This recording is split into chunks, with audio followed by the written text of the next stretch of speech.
অর্থমন্ত্রী আমির খসরু মাহমুদ চৌধুরী জানিয়েছেন ২০২৫ সাল পর্যন্ত স্থিতিভিত্তিক ব্যাংকিং খাতে মোট খেলাপি ঋণের পরিমাণ ৫,৪৪,৮৩১ কোটি ৮৮ লাখ টাকা।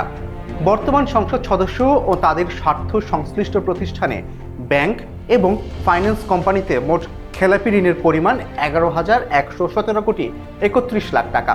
আদালতের নির্দেশনা মোতাবেক ৩,৩৩০ কোটি ৮ লাখ টাকা খেলাপি হিসাবে দেখানো হয়নি। সোমবার জাতীয় সংসদে এনসিপির সংসদ সদস্য হাসনাত আবদুল্লাহর প্রশ্নের জবাবে অর্থমন্ত্রী এই তথ্য জানান। একই সঙ্গে তিনি শীর্ষ ২০ খেলাপির তালিকাও সংসদে তুলে ধরেন। ডেপুটি স্পিকার কায়সার কামালের সভাপতিত্বে বৈঠকের শুরুতে প্রশ্ন উত্তর টেবিলে উত্থাপিত হয়। হাসনাত আবদুল্লাহ তার প্রশ্নে জানতে চান, দেশে এই মুহূর্তে প্রকৃত খেলাপি ব্যাংক ঋণের পরিমাণ কত, শীর্ষ ২০ খেলাপি কারা, খেলাপি ঋণ আদায়ে সরকার কী ব্যবস্থা নিয়েছে এবং সংসদ সদস্যদের ব্যাংক ঋণ এবং খেলাপি ঋণের পরিমাণ কত।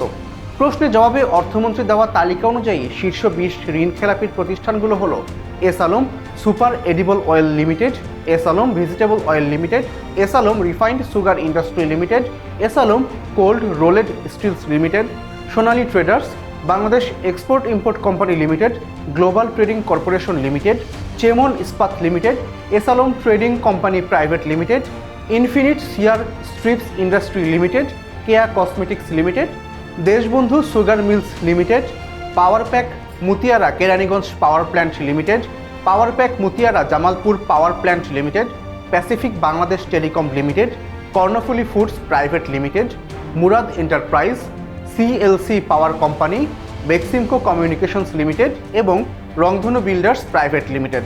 অর্থমন্ত্রী খেলাপি ঋণ আদায়ে সরকারের নেওয়া বিভিন্ন ব্যবস্থার কথা তার উত্তরে তুলে ধরেন।